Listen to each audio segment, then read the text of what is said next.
ಆಚಾರ್ಯ ಶ್ರೀ ಅಮೃತ ಆತ್ಮಖ್ಯಾತಿ ಟೀಕೆಯ ಮಧ್ಯದೊಳಗೆ ಉದಿಸಿ ಬಂದಿರುವಂತಹ ಕಲಶ ರೂಪದ ಕಾವ್ಯಗಳ ಮೇಲೆ ರಾಜಮಲ್ಲಿ ಪಾಂಡೆಯವರೆಗಿರುವ ಬಾಲಬೋಧಿನಿ ಟೀಕೆಯ ಸ್ವಾಧ್ಯಾಯ ನಡೆದಿದ್ದೇ ಇದೆ. ನಿರ್ಜರ ಅಧಿಕಾರದ 28ನೇ ಕಲಶ ಆರಂಭ ಆಗಿದೆ. ಏಕಂ ಜ್ಞಾನಮನಾದ್ಯನಂತಮಚಲಂ ಸಿದ್ಧಂ ಶಿಲೈತಸ್ವತೋ ಯಾವತ್ತಾವದಿದಂ ಸದೈವ ಹಿ ಭವೇತ್ ನಾತದ್ವಿತೀಯೋದಯಃ ತಸ್ಮಾಕಸ್ಮಿಕಮತ್ರ ಕಿಂಚನ ಭವೇತ್ ತದ್ವಿದುತೋ ಜ್ಞಾನಿನೋ ನಿಶಂಕ ಸತತಂ ಸ್ವಯಂ ಸಸಹಜಂ ಜ್ಞಾನಂ ಸದಾ ವಿಂದ್ಯತಿ. ಅರ್ಥ: ಸ ಜ್ಞಾನಂ ಸದಾ ವಿಂದತಿ. ಸ ಸಮ್ಯಕ್ ದೃಷ್ಟಿ ಜೀವನು ಜ್ಞಾನಂ ಶುದ್ಧ ಚೈತನ್ಯ ವಸ್ತುವನ್ನು ಸದಾ ಮೂರು ಕಾಲದಲ್ಲೂ ವಿಂದತಿ ಆಸ್ವಾದಿಸುತ್ತಾನೆ. ಹೇಗಿದೆ ಜ್ಞಾನವು ಸಹಜವಾಗಿಯೇ ಉತ್ಪನ್ನವಾಗಿದೆ. ಮತ್ತೆ ಹೇಗಿದೆ ಸತತಂ ಅಖಂಡ ಧಾರಾ ಪ್ರವಾಹ ರೂಪವಿದೆ. ಮತ್ತೆ ಹೇಗಿದೆ ಸಹಜಂ ಯಾವ ಉಪಾಯವಿಲ್ಲದೆ ಇಂಥದೇ ವಸ್ತುವಿದೆ. ಹೇಗಿದ್ದಾನೆ ಸಮ್ಯಕ್ ದೃಷ್ಟಿ ಜೀವನು? ನಿಶಂಕಃ ಆಕಸ್ಮಿಕ ಭಯದಿಂದ ರಹಿತನಿದ್ದಾನೆ. ಆಕಸ್ಮಿಕವೆಂದರೆ ಚಿಂತನಾದಿಗಳಿಲ್ಲದೆ ಒಮ್ಮಿಂದೊಮ್ಮೆಯೇ ಅನಿಷ್ಟವು ಉತ್ಪನ್ನವಾಗುವುದು. ಸಮ್ಯಕ್ ದೃಷ್ಟಿ ಜೀವನು ಏನು ವಿಚಾರ ಮಾಡುತ್ತಾನೆ? ಅತ್ರ ತತ್ ಆಕಸ್ಮಿಕಂ ಕಿಂಚನ ನ ಭವೇತ್ ಜ್ಞಾನಿನಃ ತದ್ಭಿ ಕುತಃ.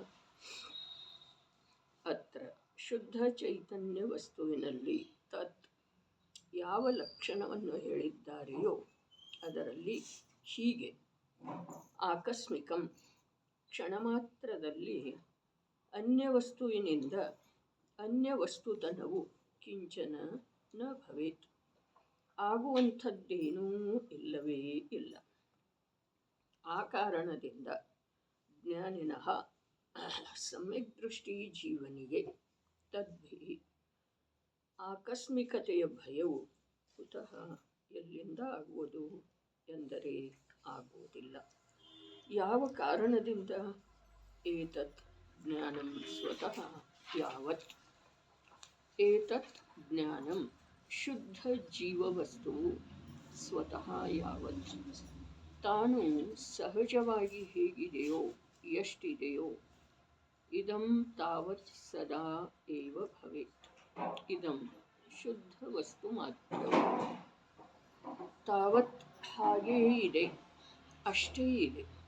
ಸದಾ ಅತೀತ ಅನಾಗತ ವರ್ತಮಾನ ಕಾಲದಲ್ಲಿ ಏವ ಭವೇತ್ ನಿಶ್ಚಯದಿಂದ ಹೀಗೇ ಇದೆ.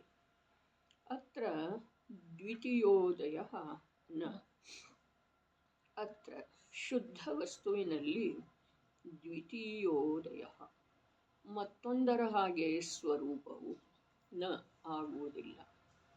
ಹೇಗಿದೆ ಜ್ಞಾನವು? ಏಕಂ ಸಮಸ್ತ ವಿಕಲ್ಪಗಳಿಂದ ರಹಿತವಿದೆ. ಮತ್ತೆ ಹೇಗಿದೆ? ಅನಾದ್ಯನಂತಂ ಅದರ ಆದಿಯೂ ಇಲ್ಲ ಮತ್ತು ಅಂತ್ಯವೂ ಇಲ್ಲದಂಥದ್ದಿದೆ. ಮತ್ತೆ ಹೇಗಿದೆ? ಅಚಲಂ ತನ್ನ ಸ್ವರೂಪದಿಂದ ವಿಚಲಿತವಾಗುವುದಿಲ್ಲ. ಮತ್ತೆ ಹೇಗಿದೆ? ಸಿದ್ಧಂ ನಿಷ್ಪನ್ನವಿದೆ. ಇಲ್ಲಿ ನಿರ್ಜರ ಅಧಿಕಾರ ನಡೀತಾ ಇದೆ. ಆಚಾರ್ಯ ಅಮೃತ ಚಂದ್ರದೇವ ಭಗವಾನ್ ಕುಂದ ದೇವರ ಗಾಥೆಗಳ ಅನುಸಾರವಾಗಿ ಇಲ್ಲಿ ಸಪ್ತ ಭಯಗಳ ಸ್ವರೂಪವನ್ನು ಹೇಳ್ತಾ ಹೊರಟಿದ್ದಾರೆ. ಇದು ಆಕಸ್ಮಿಕ ಭಯ ಸಮ್ಯಕ್ ದೃಷ್ಟಿ ಜೀವನಿಗೆ ಇರುವುದಿಲ್ಲ ಅನ್ನುವಂಥ ಕಥನದ ಶ್ಲೋಕ ಇದೆ ರೀ.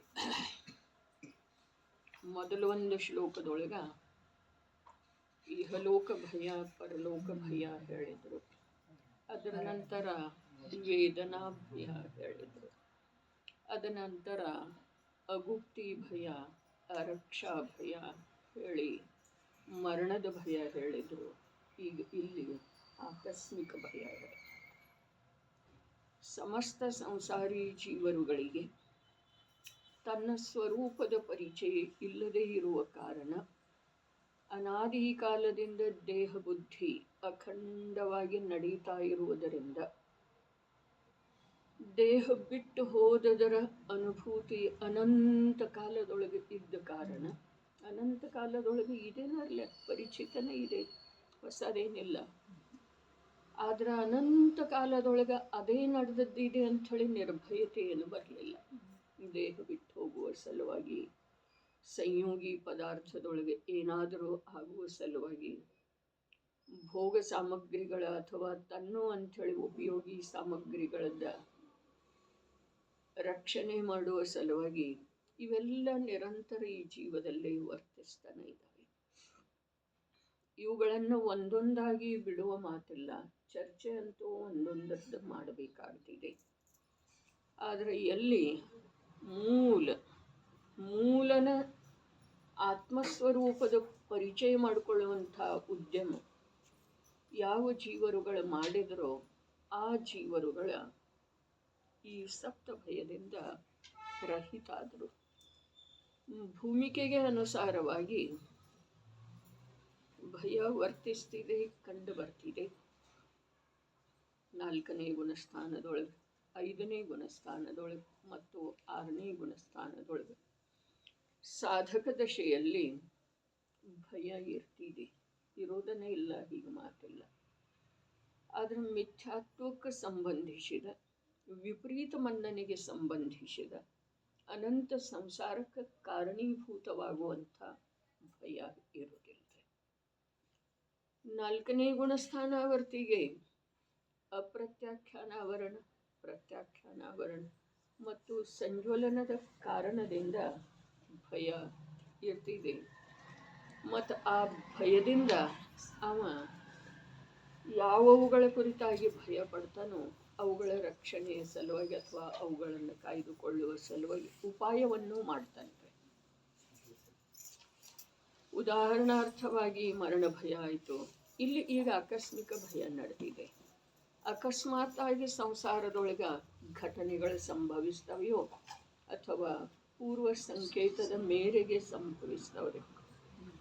ಪ್ರತಿಯೊಂದು ಘಟನೆ ಆಕ್ಸಿಡೆಂಟ್ ಆಗ್ತಿದೆಯಲ್ಲ, ಸಂಕೇತ ಇರ್ತಿದೆ ಅಂದರೆ ಇಲ್ಲ. ರೋಗ ಬರ್ತಿದೆಯಲ್ಲ, ಸಂಕೇತ ಇರ್ತಿದೆಯಲ್ಲ.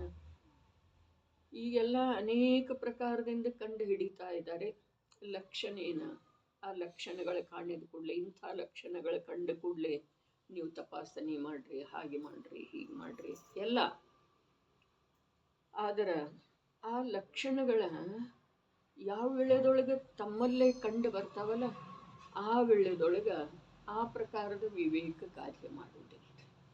ಒಂದು ಮಾತು, ವಿವೇಕ ಕಾರ್ಯ ಮಾಡಿದ್ರೂ, ತಪಾಸಣೆ ಮಾಡಿದ್ರೂ, ಉಪಾಯ ಮಾಡಿದ್ರೂ ಯಾವ ಸಮಯದೊಳಗೆ ಯಾವ ಪ್ರಕಾರದ ಘಟನೆ ಸಂಭವಿಸೋದಿದೆ ಅದು ಸಂಭವಿಸಿಯೇ ತೀರ್ತಿದೆ. ಹಾಗಾದ್ರೆ ನಿಶ್ಚಿಂತೆ ಇರೋದೇನ?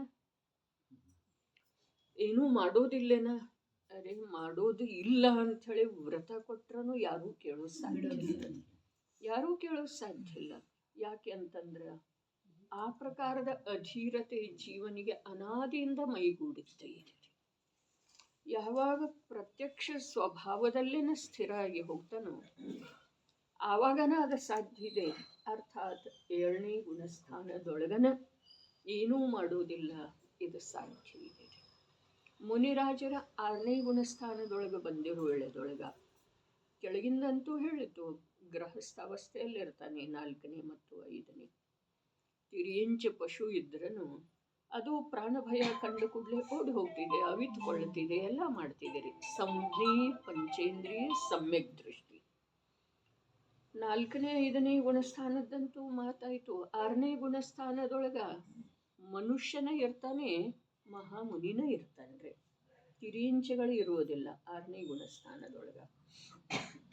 ಹಾಗಾದ್ರೆ 6ನೇ ಗುಣಸ್ಥಾನದೊಳಗೂ ಕೂಡ ಸಂಜ್ವಲನದ ತೀವ್ರ ಉದಯ ಇರುವುದರಿಂದ ಅಲ್ಲಿಯೂ ಮರಣ ಭಯ, ಆಕಸ್ಮಿಕ ಭಯ ಎಲ್ಲದರದ್ದು ಅಂಶ ಇರ್ತಿದೆ ನನಗೆ. ಆದ್ರೆ ಅವರು ಒಂದೇ ಕಾರ್ಯ ಮಾಡ್ತಾರೆ.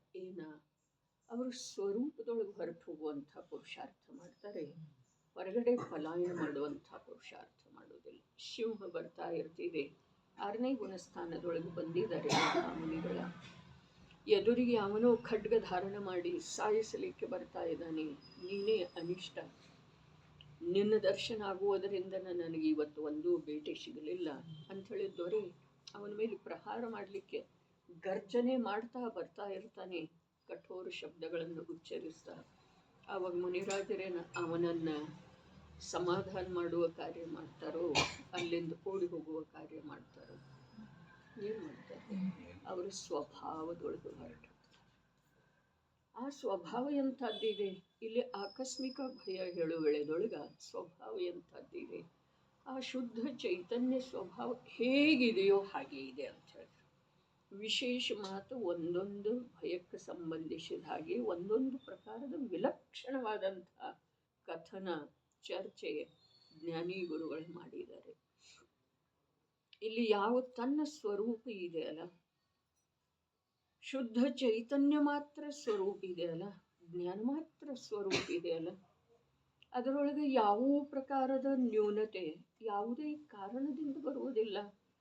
ವಜ್ರಪಾತ ಆದ್ರೂ ಬರುವುದಿಲ್ಲ, ಧಾರಾಕಾರವಾಗಿ ಮಳೆ ಸುರಿತಾ ಇದ್ರೂ ಬರುವುದಿಲ್ಲ, ಭಯಂಕರವಾದಂಥ ಬಿಸಿಲು ಅಗ್ನಿಯ ವೃಷ್ಟಿಯೇ ಆಗ್ತಾ ಇರುವಂಥ ಬಿಸಿಲಿದ್ರೂ ಕೂಡ ಆ ಜ್ಞಾನ ಸ್ವಭಾವದೊಳಗೆ ಯಾವ ಕ್ಷತಿ ಬರುವುದಿಲ್ಲ, ನ್ಯೂನತೆ ಬರುವುದಿಲ್ಲ.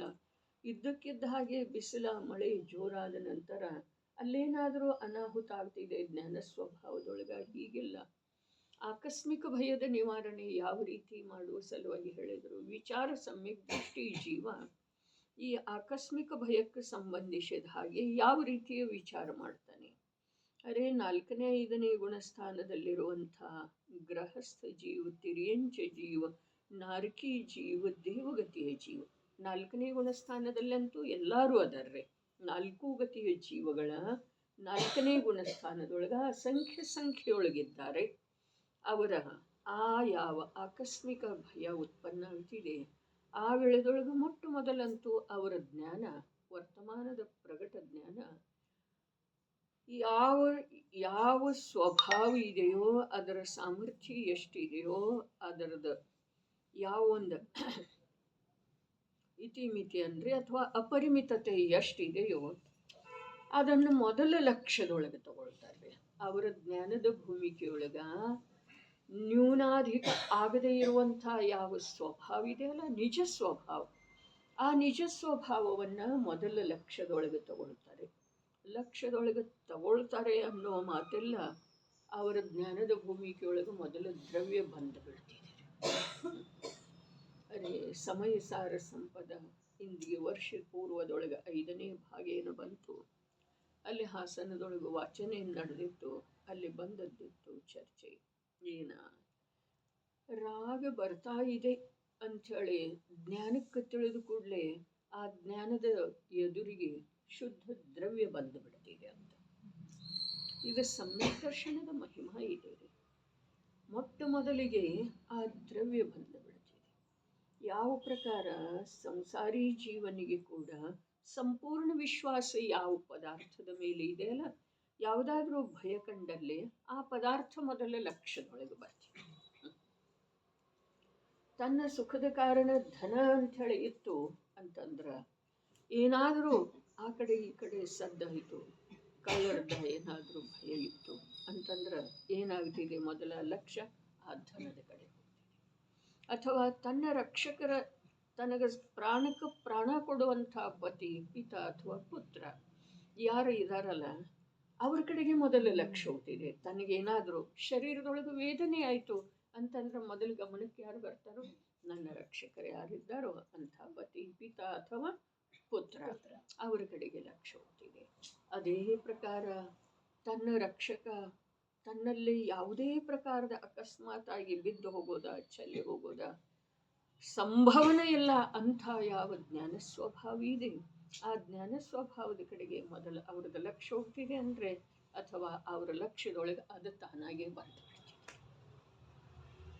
ಏನಿದೆ, ದ್ರವ್ಯ ಪರ್ಯಾಯದ ಭೂಮಿಕೆಯೊಳಗೆ ಪ್ರವೇಶ ಮಾಡ್ತಿದೆ. ಕಥನ ಹೀಗಿದೆ ರೀ, ದ್ರವ್ಯಲ್ಲಿ ಪ್ರವೇಶ ಮಾಡೋದಿಲ್ಲ, ಪರ್ಯಾಯ ಏನು ಮಾಡೋದಿಲ್ಲ. ಅದರ ಕಥನ ಹಾಗಿದೆ. ಕಥನ ಹಾಗಿದೆ, ಅದರದ ಭಾವ ಏನಿದೆ, ಅರ್ಥ ಏನಿದೆ, ತಾತ್ಪರ್ಯ ಏನಿದೆ, ಅದನ್ನು ತಾವು ತಿಳ್ಕೊಳ್ಳೋದಿದೆ. ದ್ರವ್ಯವನ್ನ ಒಂದು ಸಲ ಸ್ವದ್ರವ್ಯವನ್ನ ನಿಜ ದ್ರವ್ಯವನ್ನ, ದ್ರವ್ಯ ಅರ್ಥಾತ್ ತ್ರಿಕಾಲಿ ಇರುವಂಥದ್ದು, ದ್ರವ್ಯ ಅರ್ಥಾತ್ ಅನಂತ ಅನಂತ ಅನಂತ ಸಹವರ್ತಿ ಮತ್ತು ಅನಂತಾನಂತ ಕ್ರಮವರ್ತಿ ಗುಣ ಪರ್ಯಾಯಗಳಿಂದ ಯಾವುದು ಯುಕ್ತ ಇದೆಯೋ ಅದು ದ್ರವ್ಯ ಇದೆ. ಅಂಥ ದ್ರವ್ಯದ, ದ್ರವ್ಯ ಸ್ವರೂಪದ, ನಿಜ ಸ್ವರೂಪದ, ವಾಸ್ತವಿಕ ಸ್ವರೂಪದ ಈ ಸಮಯ ಸಮಯಕ್ಕೆ ಕಾರ್ಯ ಮಾಡ್ತಾ ಇರುವಂಥ ಚೈತನ್ಯ ಸಾಮರ್ಥ್ಯಕ್ಕೆ ಒಂದು ಸಲ ಆ ದ್ರವ್ಯದ ಮಹಿಮೆ ಬಂತು.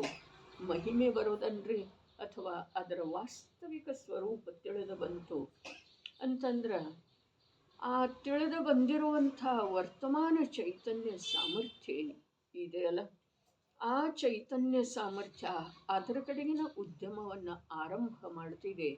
ಕ್ರಮಕ್ರಮದಿಂದ ಅಂತರ್ಮುಖತೆ ಬೆಳೀತಿದೆ.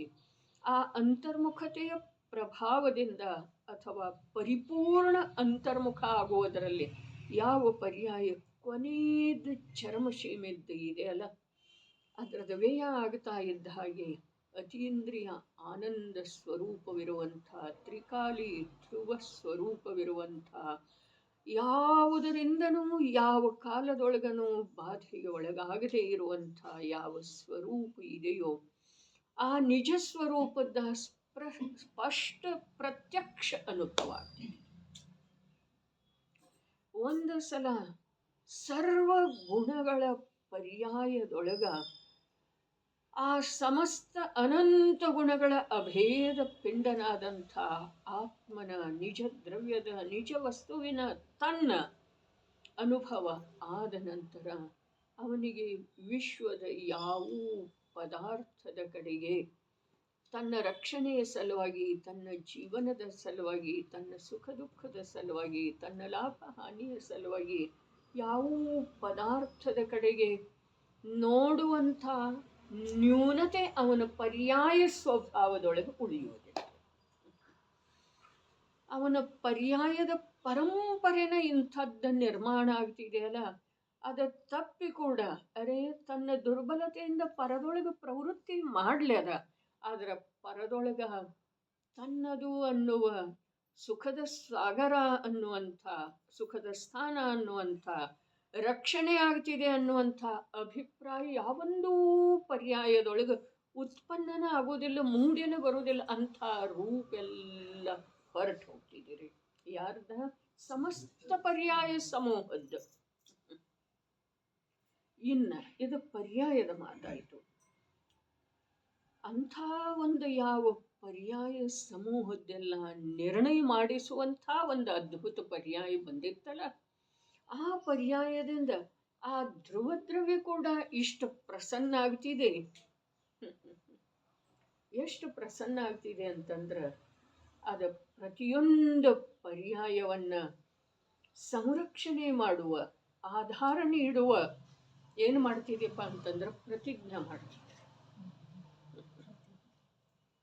ದ್ರವ್ಯ ಇನ್ನು ಮುಂದೆ ಬರುವಂಥ ಪ್ರತಿಯೊಂದು ಪರ್ಯಾಯದ ಅರೆ ತನ್ನ ಪರ್ಯಾಯ ಸಮೂಹದ ಬೀಳುಗೊಡುವುದಿಲ್ಲ, ಭ್ರಷ್ಟ ಆಗಗೊಡುವುದಿಲ್ಲ, ದುಃಖಿ ಆಗಗೊಡುವುದಿಲ್ಲ.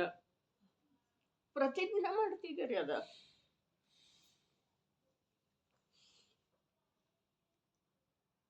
ಇಂಥ ವ್ಯವಸ್ಥೆ ಅದು ಕೂಟಸ್ಥ ಇದೆಯಲ್ಲ, ಹೌದು ಕೂಟಸ್ಥನೇ ಇದೆ, ಊಟಸ್ಥನೇ ಇದೆ. ಆದರೆ ತನ್ನನ್ನು ನಂಬಿ ಸರ್ವಸ್ವವನ್ನ ಸಮರ್ಪಣೆ ಮಾಡಿದ ಒಂದು ಸಮಯದ ಪರ್ಯಾಯವನ್ನ ಮೆಚ್ಚಿ ಅದರೊಳಗೆ ಈ ಪ್ರಕಾರದ ಸಂಚಾಲನ ಆಗ್ತಿದೆ. ಆಗತ್ತಿರಬಹುದೇನಿಲ್ಲ, ಅಂದಾಜು ಮಾಡೋದ್ರೆ ಅಂದಾಜು ಬರೇ ಕಾರ್ಯ ಪರ್ಯಾಯದ್ದನ ಇದೆಯನ ಎನ್ನ ದ್ರವ್ಯದ್ದನು ಪಾತ್ರ ಇರಬಹುದಾಗಿದೆ. ಅರೆ ಪರ್ಯಾಯವನ್ನ ಅಭವಿಜಿ ಇದ್ರೂ ಕೂಡ ಮೂರೂ ಕಾಲದ ಪರ್ಯಾಯವನ್ನ ಅಚೇತನ ಆಗಗೊಡುವುದಿಲ್ಲ. ಇಂಥ ಸಾಮರ್ಥ್ಯ ಅಂತೂ ದ್ರವ್ಯದಲ್ಲಿ ಇದೇನಿಲ್ರಿ. ಅವು ಎಷ್ಟೇ ದುಷ್ಟತ್ವ ಮಾಡಲಿ, ಎಷ್ಟೇ ಕೃತಜ್ಞನಾಗಲಿ, ಎಷ್ಟೇ ಅವು ಪರಿಚಯ ಮಾಡಿಕೊಳ್ಳುವುದರದ ದರ್ಕಾರ ಮಾಡದೇ ಇರಲಿ, ಆದ್ರೆ ಆ ದ್ರವ್ಯದ ಹೊಣೆಗಾರಿಕೆ ಇಷ್ಟಿದೆ ಅಲ್ಲ, ಯಾವ ಪರ್ಯಾಯವನ್ನ ಅದು ಎಷ್ಟೂ ಅಚೇತನದ ಜೊತೆಗೆ ತನ್ಮಯಾಗಿ ಹೋದ್ರೂ ಅದನ್ನು ಅಚೇತನ ಆಗಗೊಡುವುದಿಲ್ಲ.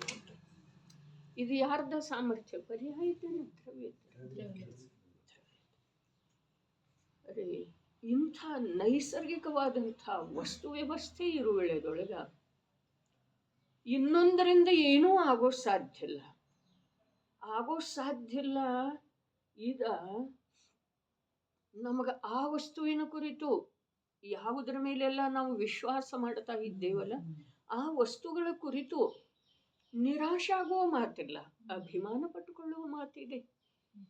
ಯಾವ ಪ್ರಕಾರ ನನ್ನ ಸರ್ವಸ್ವ ನನ್ನಲ್ಲೇ ಇದೆ, ಅದೇ ಪ್ರಕಾರ ಆ ಜಡಚೇತನಗಳ ಸಮಸ್ತ ಸರ್ವಸ್ವವನ್ನ ಅವು ಬಿಟ್ಟು ಹೊರಗೆ ಬರೋ ಸಾಧ್ಯ ಇಲ್ಲ.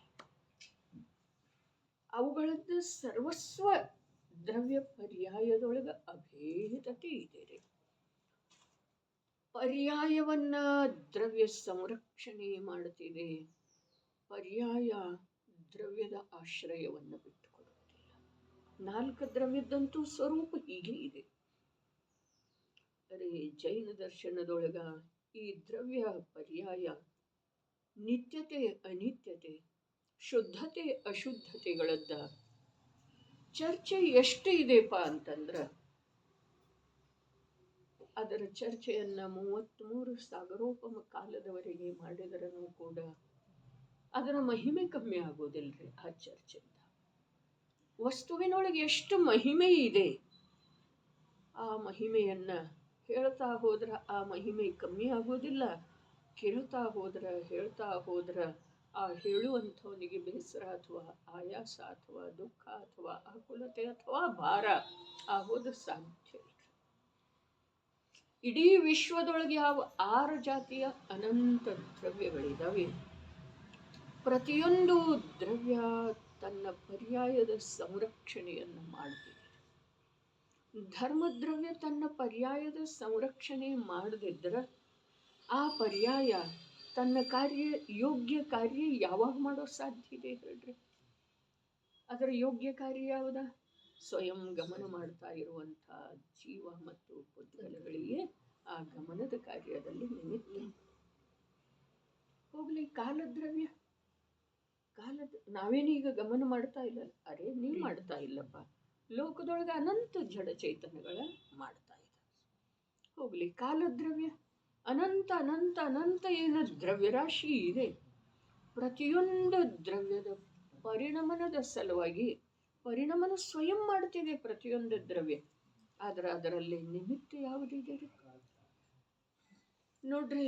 ನಾನು ಪರಿಣಮನ ಸ್ವಯಂ ಮಾಡ್ತಾ ಇದ್ದೇನೆ, ತಾವು ಪರಿಣಮನ ಸ್ವಯಂ ಮಾಡ್ತಾ ಇದ್ದೀರಿ, ವಿಷಯದ ಅವಲಂಬನೆ ಮಾಡಿ ವಿಷಯವನ್ನು ತಿಳ್ಕೊಳ್ತಾ ಇದ್ದೇವೆ. ಇದರೊಳಗೆ ಎಷ್ಟು ಸಮಯ ಹೋಯಿತು ಅನ್ನೋದನ್ನು ನಾವು ತಿಳ್ಕೊಳ್ಬೇಕಾದ್ರೆ ಆ ಗಡಿಯಾರ ನಿಮಿತ್ತ ಇದೆ ಏನಿಲ್ರಿ? ವ್ಯವಹಾರ ಕಾಲ ನಿಮಿತ್ತ ಇದೆ.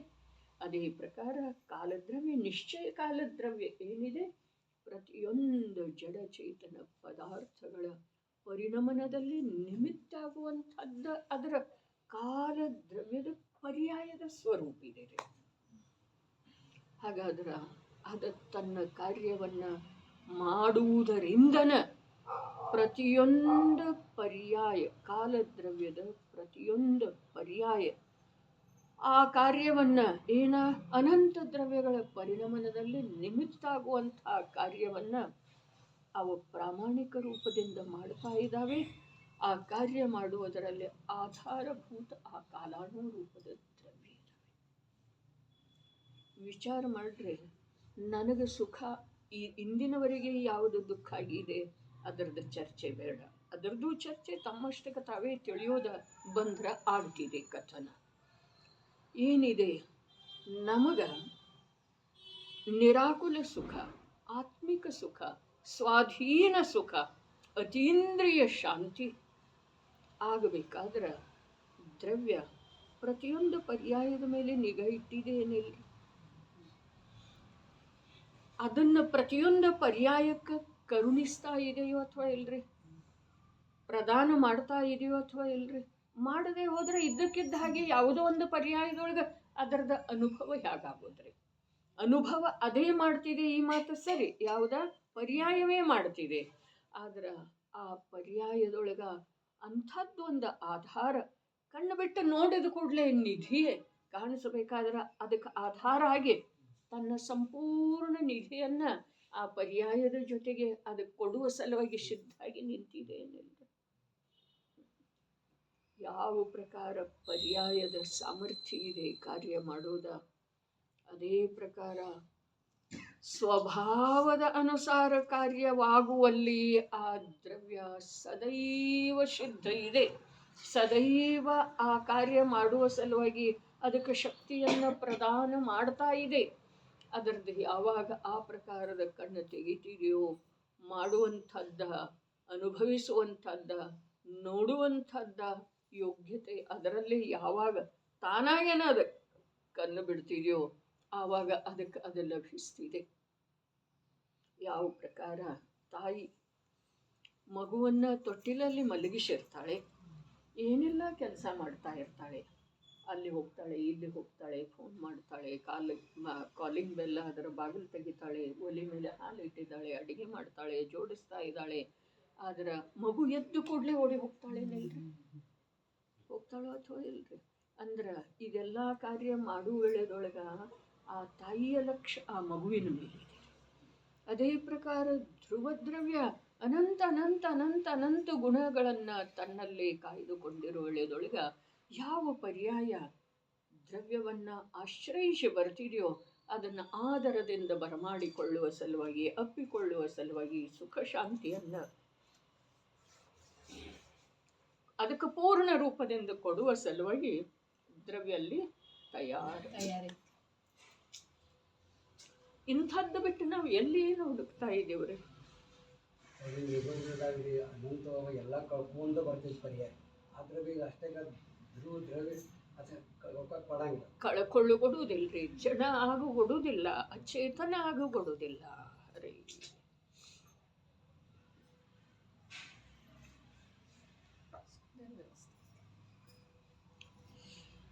ಯಾವ ಪ್ರಕಾರ ಪರ್ಯಾಯದ ಕಾರ್ಯ ಸಂಪೂರ್ಣ ಇದೆ ಅಂತ ಹೇಳಿತೋ, ಪರ್ಯಾಯ ಕಾರ್ಯ ಮಾಡುವ ಮೊದಲು ಕೂಡ ದ್ರವ್ಯದ ಕಾರ್ಯ ಇದೆ, ಮತ್ತು ಪರ್ಯಾಯ ಕಾರ್ಯವನ್ನು ಆರಂಭಿಸಿದ ನಂತರ ಕೂಡ ದ್ರವ್ಯದ ಕಾರ್ಯ ಇದೆ. ಇನ್ನು ಇವು ಎರಡೂ ಭೇದ ರೂಪ ಇಲ್ಲ. ದ್ರವ್ಯ ಮತ್ತು ಪರ್ಯಾಯ ಅರೆ ತನ್ನ ನಿಧಿಯನ್ನು ತಾನು ಭೋಗಿಸೋದಿದೆ, ಭೋಗಿಸಲಿಕ್ಕೆ ಪಾತ್ರ ಇರುವಂಥ ಪರ್ಯಾಯಕ ಅರ್ಥಾತ್ ತನ್ನ ನಿಧಿಯ ಅಭಾವ ಯಾವಾಗೂ ಆಗೋದಿಲ್ಲ. ಇಂಥ ಸ್ವರೂಪ, ಸ್ವತಂತ್ರ ಸ್ವರೂಪ, ಪರಿಪೂರ್ಣ ಸ್ವರೂಪ ಪ್ರತಿಯೊಂದು ದ್ರವ್ಯದ ಇರುವೆಳೆದೊಳಗೂ ಕೂಡ ಜ್ಞಾನದರ್ಶನ ಸ್ವಭಾವಿಯಾದಂಥ ಜೀವದ್ರವ್ಯ ಅದನ್ನು ಬಿಟ್ಟ ಗ್ರಂಥ ಬರೆದನು, ಚರ್ಚಾ ಮಾಡಿದನು, ಉಪದೇಶ ಹೇಳಿದನು, ಮಂದಿರ ಕಟ್ಟಿಸಿದನು, ಇದೆಲ್ಲ ಮಾಡ್ತಾ ಹೋಗಿದ್ದಾನೆ. ಈ ಕಾರ್ಯಗಳಿಗೆ ಯಾವ ಪ್ರಕಾರದ ಅರ್ಥ ಇಲ್ಲ ಅಂದ ಮೇಲೆ ಸಂಸಾರ, ಭೋಗ, ಮೋಹ, ಮಮತೆ, ದ್ವೇಷ, ಮತ್ಸರ, ಒಬ್ಬರನ್ನ ಹಿಂದೆ ಹಾಕಿ ಮುಂದೆ ಹೋಗುವ ಪೈಪೋಟಿತನ ಯಾವುದರ ಸಲುವಾಗಿರುತ್ತೆ? ಈ ಮನುಷ್ಯ ಭವ ಇರೋದು ಅಲ್ಪ, ಬಹಳ ಅಲ್ಪ. ಅರೆ ಇದರಲ್ಲಿ ಕೂಡ ಇಂಥ ವಸ್ತು ದರ್ಶನವನ್ನು ತಿಳಿಯುವಂಥ ಅವಕಾಶ ಸಿಗೋದು ಯಾವುದೋ ವಿರಳ ಜೀವ.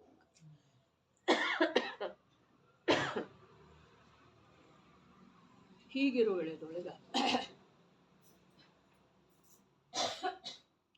ಆ ಸರ್ವತ್ರ ಸುಂದರ ಯತ್ತ ನಿಶ್ಚಯಗಳು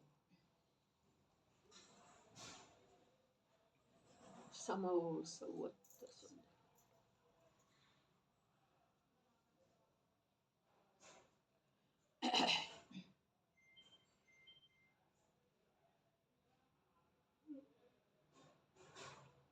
ಸ್ವಯಂ ಸುಂದರ ಇರುವಂಥ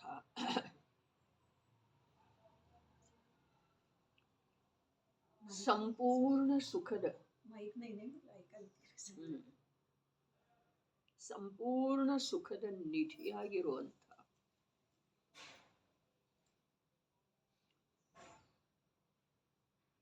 ತನ್ನನ್ನು ತಾನು ಮರೆತು ಬಿಡುತ್ತ ನಿಜವಾಗಿ ನರಕಾದಿ ದುಃಖಗಳಿಗೆ ಆಹ್ವಾನ ಕೊಡುತ್ತಿದೆ. ಎಷ್ಟೋ ಬಾರಿ ಹೆಚ್ಚು ಕಡಿಮೆ ದಿನನಿತ್ಯನ ಚರ್ಚೆ ಬರ್ತಿದೆ. ಏನ ಒಂದೇ ಒಂದು ಸಮಯದೊಳಗ ಎಲ್ಲವೂ ಬದಲಾವಣೆ ಆಗಿದೆ. ಒಂದು ಸಂವತ್ಸರದ ಪೂರ್ವದೊಳಗ ಇಲ್ಲಿ ಓರ್ವ ವ್ಯಕ್ತಿ ಈ ಮನೆಯ ಮಾಲೀಕ ಅಂಥೇಳಿ ಹೇಳಿಸಿಕೊಳ್ಳುವಂಥವ್ರು ಇದ್ದರು. ತಮಗೆಲ್ಲ ಆದರದ ಗೌರವದ ಸ್ಥಾನ ಇದ್ದರು, ಆಕರ್ಷಣೀಯ ಸ್ಥಾನ ಇದ್ದರು. ಒಂದು ವರ್ಷ ಕಳೀತಾರೆ. ಈಗ ಇದ್ದಕ್ಕಿದ್ದ ಹಾಗೇನೆ ಒಂದು ವರ್ಷ, ಇನ್ನೊಂದು 10-12 ದಿವಸ ಬಾಕಿ ಇರ್ಬೋದು, 15 ದಿವಸ ಬಾಕಿ ಇರ್ಬೋದು. ಆ ಜೀವ ಎಲ್ಲಿ ಹೋಗಿ ಏನು ಮಾಡ್ತಾ ಇದ್ದಾನೆ ಅನ್ನೋದು ಯಾರು ಹೇಳೋರು? ಅಂದಾಜು ಯಾರು ಮಾಡೋದು ಸಾಧ್ಯ ಇದೆಯಪ್ಪ?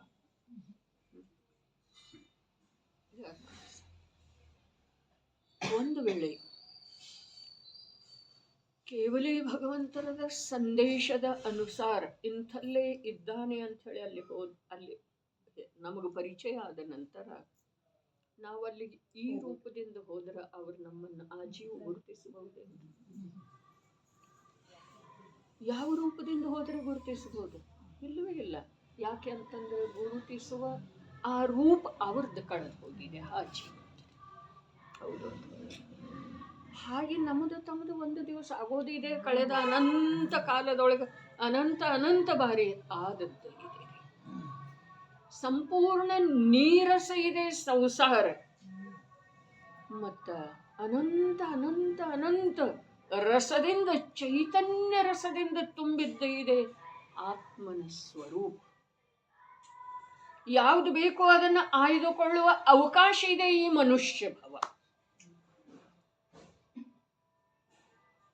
ಸಂಪೂರ್ಣ ನೀರಸ. ಯಾವುದರೊಳಗೆ ರಸ ಇದೆ ಹೇಳ್ರಿ?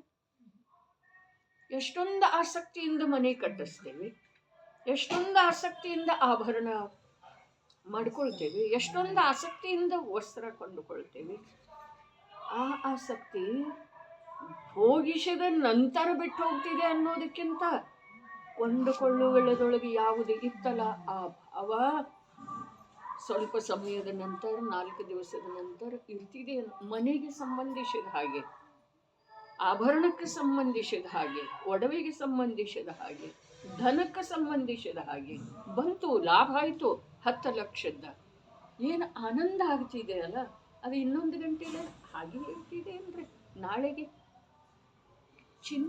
ಚಿಂತೆ ಶುರುವಾಗ್ತಿದೆ. ಇದನ್ನೇನು ಈ ಪ್ರಕಾರ ಅತ್ಯಂತ ಅಸಾರ್ಮತ ಮಹಾನ್ ಆಕುಲತಾ ರೂಪ ಇರುವಂಥ ಸಂಸಾರ ಒಂದು ಕಡೆಗೆ ಇದೆ, ಅರ್ಥಾತ್ ನಮ್ಮ ಬಹಿರ್ಮುಖ ದೃಷ್ಟಿಯ ವಿಷಯ.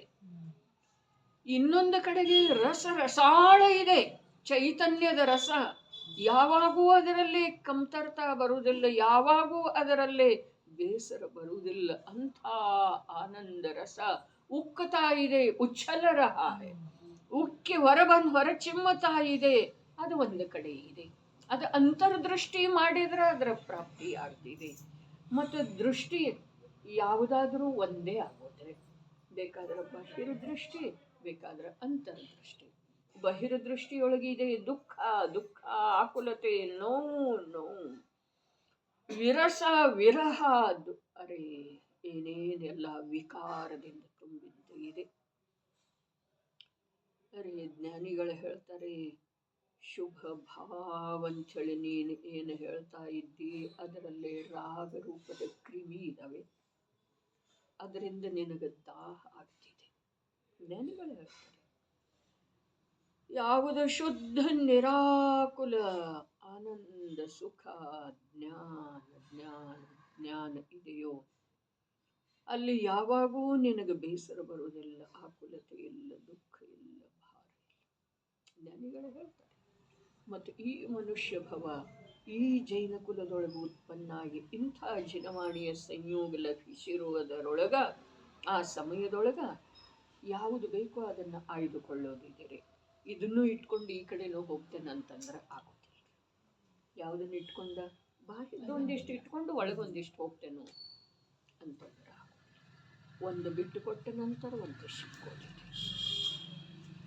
ಅದಕ್ಕೆ ಯೋಗಿಂದು ದೇವಿ ಏನು ಹೇಳಿದ್ರು, ರುಚಿಸಿದ ಕಡೆ ಹೋಗೆಲೆ ಜೀವ. ಹೋಗುವ ಅವಕಾಶ ಇಂದು ಇದೆ, ನಾಳೆ ತಿರಿಯಂಚಗತಿಯೊಳಗಿಲ್ಲ. ಮನರಹಿತ ಸಂಜ್ಞಿ ದಶೆಯೊಳಗೆ ಎಲ್ಲಿ ಬೇಕಲ್ಲಿ ಹೋಗುವ ವ್ಯವಸ್ಥೆ ಇಲ್ಲ. ಅದ ನಿನ್ನ ಅಧೀನ ಉಳಿಯೋದಿಲ್ಲ. ಈಗ ಮಾತ್ರ ನಿನ್ನ ಅಧೀನ ಇದೆ. ಜ್ಞಾನಿ ಗುರುಗಳ ಕರುಣಾ ಎಂಥದ್ದರೆ, ಮತ್ತು ನಮಗ ಅವರು ವಚನದ ಕುರಿತು ಶ್ರದ್ಧೆ, ಆಸ್ಥೆ, ರುಚಿ ಎಷ್ಟ, ಇದರ ವಿಚಾರ ಮಾಡಬೇಕ್ರಿ ನಾವು.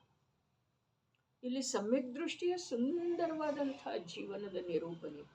ಅವನಿಗೆ ಇಹಲೋಕ ಭಯ ಇಲ್ಲ, ಪರ್ಯಾಯ ಕೆಟ್ಟು ಹೋಗುವುದರ ಭಯ ಇಲ್ಲ, ನಾಳೆ ಇಲ್ಲಿಂದ ಸತ್ತು ಎಲ್ಲಿ ಹೋಗೋದಾ ಅನ್ನೋದರ ಕುರಿತಾಗಿ ಭಯ ಇಲ್ಲ, ವೇದನಾ ಭಯ ಇಲ್ಲ, ರಕ್ಷಾ ಭಯ, ಅಗುಪ್ತಿ ಭಯ ಇಲ್ಲ, ಮರಣದ ಭಯ ಇಲ್ಲ.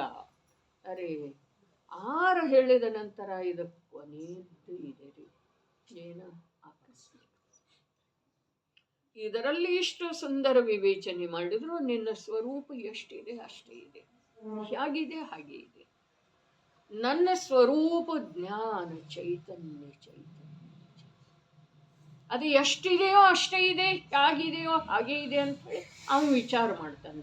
ಅದರೊಳಗೆ ಅಕಸ್ಮಾತ್ ಏನಾಗೋದ, ಮರಣ ಆಗುವುದರಿಂದ ಈ ಕ್ಷೇತ್ರವನ್ನು ಬಿಟ್ಟು ಇನ್ನೊಂದು ಕ್ಷೇತ್ರಕ್ಕೆ ಹೋಗುವುದರಿಂದ ಆ ನಿಧಿಯೊಳಗೆ ಯಾವ ಬದಲಾವಣೆ ಆಗ್ತಿದೆ ರೀ?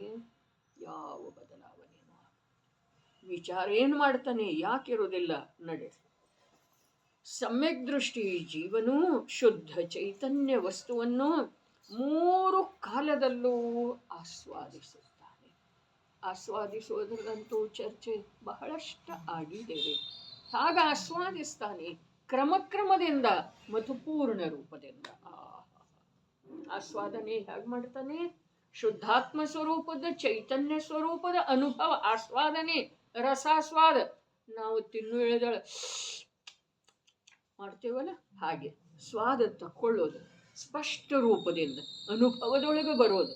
ಯಾವುದು ಇಷ್ಟ ಇದೆ ಇಷ್ಟ ರಸ, ಸಿಹಿ ರಸನೋ, ಹುಳಿ ರಸನೋ, ಖಾರ ರಸನೋ, ಕ್ಷಾರ ರಸನೋ, ಯಾವುದು ಇಷ್ಟ ಇದೆಯಲ್ಲ ಅದ ನಾಲಿಗೆ ಮೇಲೆ ಬರ್ತಾ ಇದ್ದ ಹಾಗೆ ಸರ್ವಾಂಗದೊಳಗೆ ಅದರದ ಸಂವೇದನ ಆಗ್ತಿದೆ. ತಟ್ಟೆಯೊಳಗೆ ಇಷ್ಟ ಇದೆ, ನಾಲಿಗೆಗೆ ಸಂಯೋಗದೊಳಗೆ ಇಷ್ಟ ಬಂದದ್ದಿದೆ. ಅಷ್ಟದ್ದೆಲ್ಲ ಅನುಭವ ಆಯ್ತೇನಿಲ್ರಿ? ಅಷ್ಟದ್ದೆಲ್ಲ ಅನುಭವ ಆಯಿತು.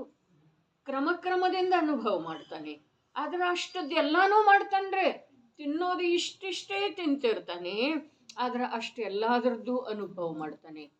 ಅನುಭವ ಇಲ್ಲಿ ಅಷ್ಟ ಮಾಡೋದಿಲ್ಲ, ತನ್ನ ಸರ್ವಾಂಗದೊಳಗೆ ಮಾಡ್ತಾನೆ. ಅದೇ ಹಾಗೆ ಶುದ್ಧ ಸ್ವರೂಪದ ಚೈತನ್ಯ ಸ್ವರೂಪದ ಯಾವ ಶ್ರದ್ಧಾ ಜ್ಞಾನ ಸಂಪೂರ್ಣ ಅಂತರ್ಮುಖತೆಯ ಮೂಲಕ ಪ್ರತ್ಯಕ್ಷ ಅನುಭವ ಆಗಿದೆಯಲ್ಲ, ಆ ಅನುಭವದ ರಸ ಹೀಗೆ ಉಳಿದಿದೆಯಲ್ಲ. ಹೇಗೆ ಉಳಿದಿದೆ? ಪರಪದಾರ್ಥದೊಳಗೆ ಪ್ರವೃತ್ತಿ ಮಾಡೋ ವೇಳೆದೊಳಗೂ ಕೂಡ ಆ ರಸ ಸ್ವಲ್ಪನೂ ಮಾಸ್ತಾ ಇಲ್ಲ. ಒಂದು ಮಾತು. ಮತ್ತು ನಿರಂತರದ ರಸ ಒಸರ್ತಾ ಇದೆ ಇರಲಿ. ಏನು ಹೇಳಿದ್ದಾರೆ ಸಮಯಸಾರದ 5ನೇ ಗಾಥೆಯೊಳಗೆ? ತೋರುವೆನು ಏಕತ್ವ ವಿಭಕ್ತ ಆತ್ಮನನು ಆತ್ಮನ ನಿಜ ವೈಭವದೆ ನಾನೀಗ ಅಂಥೇಳಿ ಕುಂದ ದೇವ ಹೇಳಿದ್ದರದ ಭಾವವನ್ನು ಇಷ್ಟು ವಿಕಸಿತ ಮಾಡಿದ್ದಾರೆ, ಹೊರಗೆ ತೆಗೆದಿದ್ದಾರೆ. ಅದರ ತಾತ್ಪರ್ಯವನ್ನ ಏನು, ಅದನ್ನು ನನಗೆ ಹೇಗೆ ಪ್ರಾಪ್ತ ಆಗಿದೆ ನಿಜ ವೈಭವ? 4 ಕಾರಣಂತೂ ಕೊಟ್ರ. ಏನ? ಆಗಮದ ಸೇವನೆ, ಯುಕ್ತಿಯ ಅವಲಂಬನೆ, ಪರ ಹಾಗೂ ಅಪರ ಗುರುಗಳ ಉಪದೇಶ ಮತ್ತು ಸ್ವಾನುಭವ. ಇದರಿಂದ ಪ್ರಾಪ್ತ ಆಗಿದೆ. ಅದು ಪ್ರಾಪ್ತ ಆಗಿದೆ ಅರ್ಥಾತ್ ಒಂದು ಸಮಯದೊಳಗ ಆಗಿಲ್ಲ. ಅದರ ಹಿಂದೆ ಬಹಳಷ್ಟು ಇದೆ, ಮುಂದೆ ಅನಂತ ಕಾಲದವರೆಗೆ ಇದೆ. ಅದು ಒಂದು ಸಮಯದ್ದಲ್ಲ. ಸಮ್ಯಕ್ ದರ್ಶನದ ಮಹಿಮಾ ಎಂಥದ್ದಿದೆ, ಆತ್ಮಾನುಭೂತಿದ್ದ ಮಹಿಮಾ ಎಂಥದ್ದಿದೆ. ಒಂದು ಸಮಯದ ಪರ್ಯಾಯ ತ್ರಿಕಾಲಿ ಧ್ರುವ ದ್ರವ್ಯವನ್ನ ಪ್ರತ್ಯಕ್ಷ ಅನುಭವ ಮಾಡಿದ ನಂತರ ಮುಂದ ಅನಂತ ಕಾಲದವರೆಗೆ ಪ್ರತಿ ಸಮಯದ ಪರ್ಯಾಯ ಅದರ ಸ್ವಾದವನ್ನ ತಕ್ಕೊಳ್ತಾ ಇರ್ತಿದೆ. ನಿರಂತರ ಒಸರುತ್ತಿರುವ ದ್ರವ್ಯ ಒಸರಿಸ್ತಾ ಇದೆ ರೀ. ಮಂಜುಗಡ್ಡೆಯ ಹಾಗೆ ಬರ್ಫ್ ಇದೆಯಲ್ಲ, ಅದು ಯಾವ ಪ್ರಕಾರ ಇಲ್ಲಿ ತೆಗೆದಿಟ್ರ ಅದು ಕ್ರಮದಿಂದ ನಿರಂತರ ಕರಿಗೆ ನೀರಾಗ್ತಾ ಇರ್ತಿದೆ. ಅದೇ ಪ್ರಕಾರ ಈ ಚೈತನ್ಯ ರಸ ಪ್ರತಿ ಸಮಯದ ಪರ್ಯಾಯದೊಳಗೂ ಒಸರಿಸ್ತಾ ಇದೆ. ಅರೇ, ನಿರಂತರ ಒಸರುತ್ತಿರುವ ಸ್ವಾದದಲ್ಲಿ ಬರುತ್ತಿರುವ, ಅಲ್ಲಿ ಹೇಳಿದ್ದಾರೆ ನಿಜ ವೈಭವ ಹೇಗೆ ಪ್ರಾಪ್ತ ಆಗಿದೆ? ಪುರುಷಾರ್ಥದಿಂದಾಗಿದೆ. ಇಲ್ಲ, ಪುರುಷಾರ್ಥದಿಂದ ಆಗಿದ್ದಿರಬಹುದು, ಆದ್ರೆ ಯಾವುದು ಪುರುಷಾರ್ಥ ಮಾಡಿದೆ ಅದು ಒಂದೇ ಪರ್ಯಾಯಕ್ಕೆ ಸೀಮಿತ ಇಲ್ಲ, ನಿರಂತರ ಒಸರಿಸ್ತಾ ಇದೆ. ಅಲ್ಲೇ ಬಂತನಿಲ್ಲ ದ್ರವ್ಯದ ಮಹಿಮಾ, ದ್ರವ್ಯದ ಪಾತ್ರ ಏನ? ನಿರಂತರ ಒಸರ್ತಾ ಇದೆ, ಸ್ವಾದದೊಳಗೆ ಬರ್ತಾ ಇದೆ.